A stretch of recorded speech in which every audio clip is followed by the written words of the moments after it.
La observación del ego en el Oriente. En las filosofías místicas orientales, particularmente en el budismo, se considera al yo como una ilusión.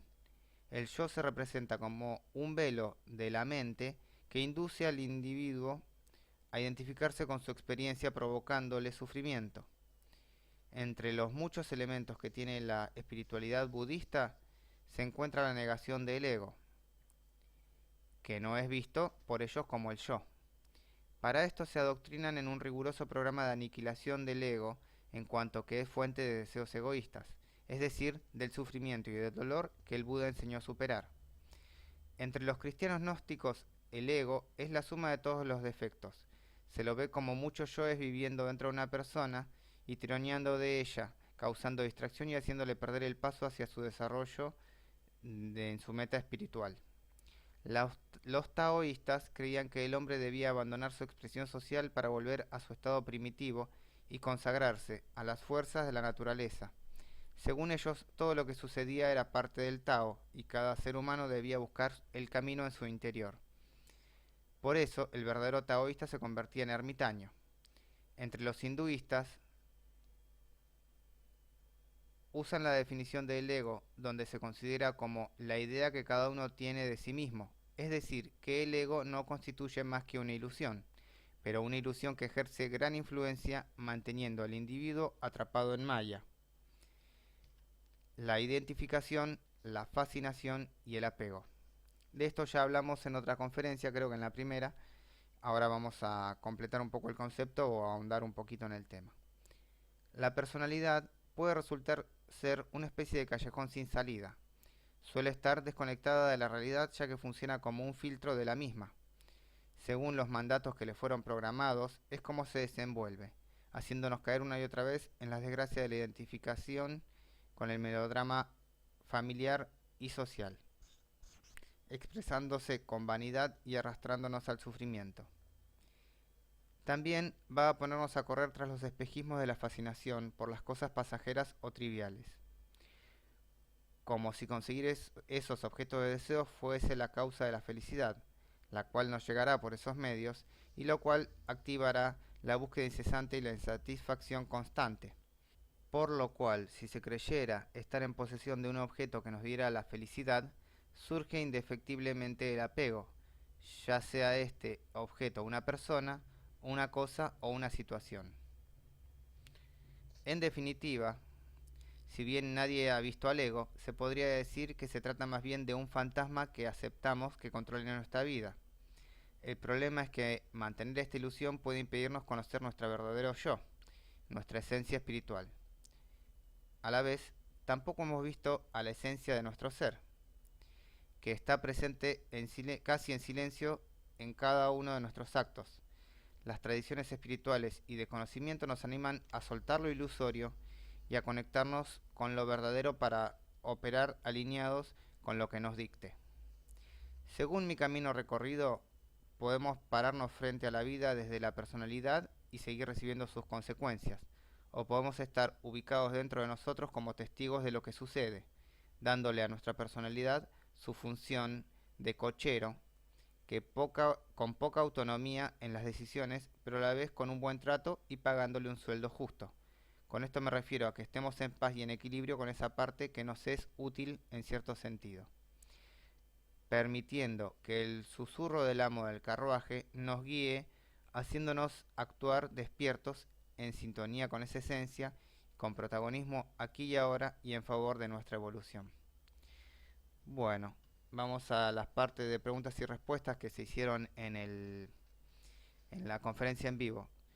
La primera pregunta que surgió fue qué significaba Maya, porque lo mencionamos varias veces y a algunas personas les despertó curiosidad. La palabra Maya viene del sánscrito que quiere decir ilusión, espejismo e irrealidad. Según el hinduismo, Maya es la ilusión que nos ata al mundo material. También es como si de esta ilusión que experimentamos aquí en el mundo material, donde nos sentimos separados, nos sentimos que somos nosotros un yo y Dios es algo más ahí afuera, eh, Eso es Maya, porque en realidad esa ilusión nos separa, nos mantiene separados. Es esa justamente esa idea la que nos mantiene separados. Porque en realidad para los hinduistas, y en mi caso personal para mí, solo existe Dios y estamos dentro de Dios y somos parte de Dios.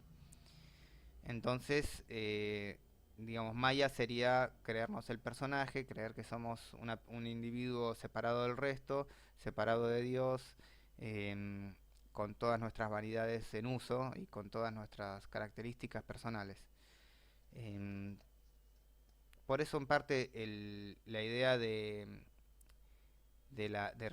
entender el conocimiento espiritual adquirido como que no somos realmente esta expresión humana, que ya hemos vivido otras expresiones, ya hemos sido otras personas, también nos saca un poco de esta ilusión, porque uno ya no se identifica tanto.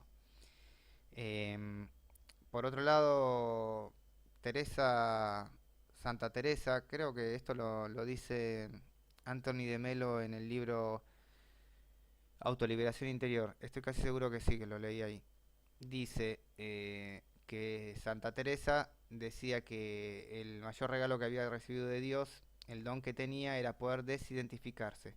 Entonces él explica que todos los defectos se manifiestan en el ego y que el ego es la causa de todo el sufrimiento. Si no tuviese ese ego, no habría traspiés en nuestra experiencia.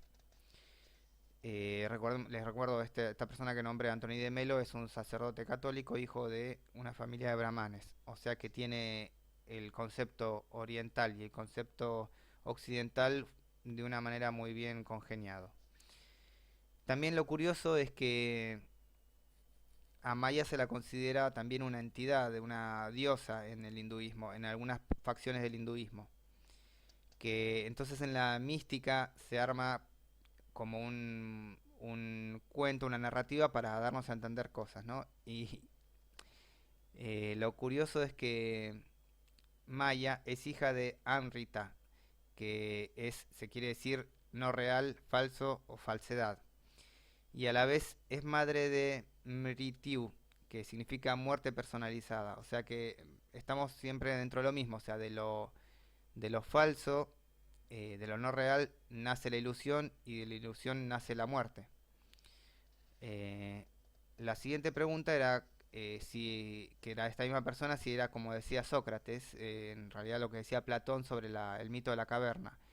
Y en realidad, para los que no conocen el mito de la caverna, Platón dice en La República, en el libro La República, que todos los seres humanos somos como personas que nacieron esclavas adentro, prisioneros adentro de una caverna, que solo pueden mirar hacia el fondo de la caverna porque están encadenados. Atrás de ellos hay una gran fogata y a la vez hay un camino escarpado por el que pasan las personas con objetos y ellos solo pueden ver las imágenes proyectadas en el fondo de la caverna e interpretan que eso es la realidad.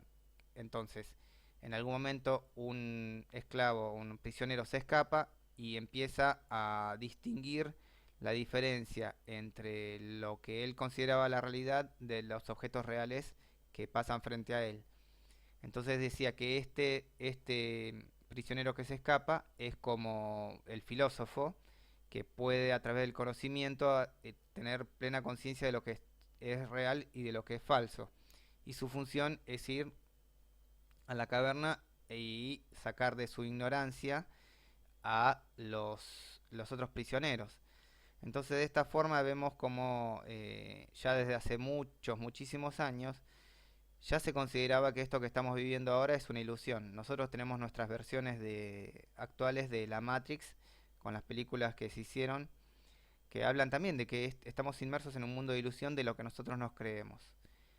Más allá de la parte mitológica o la parte ficticia de una película, lo que importa es poder entender de que hay algo más, algo perdurable, algo que es constante, que está siempre, en vez de quedarnos atrapados entre esas figuras ilusorias, que en sí la materia la tocamos y tiene cierta solidez, o sea, no podemos decir la pared es una ilusión y tratar de atravesarla así nomás porque seguramente nos vamos a provocar daño. Lo que tenemos que entender es que qué significado le damos nosotros a la pared. también vamos a citar otra cosa más, otro camino que mucha gente lo puede experimentar, mucha gente lo está experimentando y a mucha gente le da resultado.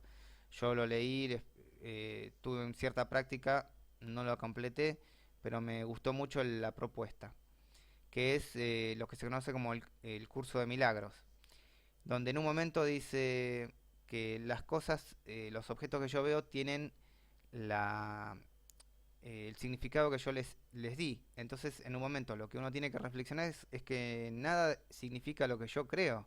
Eso es solamente lo que yo creo que significa. O sea, empezamos a eh, dejar de ver la realidad como fuimos programados, ¿no es cierto? Como tienen como este filtro de la realidad que le decimos que es la personalidad, la máscara social, que, o sea, ante un insulto reacciona, ante un destrato se ofende, ante una situación se siente o sea, incómoda se siente la víctima, busca venganza y todas esas cosas, ¿no es cierto? Entonces, la ilusión en sí no es lo que vemos, lo que vamos a tocar, este cuerpo lo tenemos en material, lo adquirimos para tener esta experiencia. Lo que es ilusión es lo que nosotros le atribuimos a todas las cosas y a nosotros mismos. Es como una idea, son las ideas que tenemos acerca de, ¿no es cierto? Así que bueno, esta fue la conferencia número 5. Espero que les haya gustado el video. Les recuerdo que pueden vernos suscribiéndose a este canal, pueden encontrarnos en nuestra fanpage en Facebook llamada Despertar el Espíritu y pueden escribirnos para tener más información a eh, la casilla de email despertarelespíritu@hotmail.com. Les agradezco muchos que hayan visto estos videos. Les vamos a poner la filmina que corresponde para el final. Y bueno, buena suerte en el juego.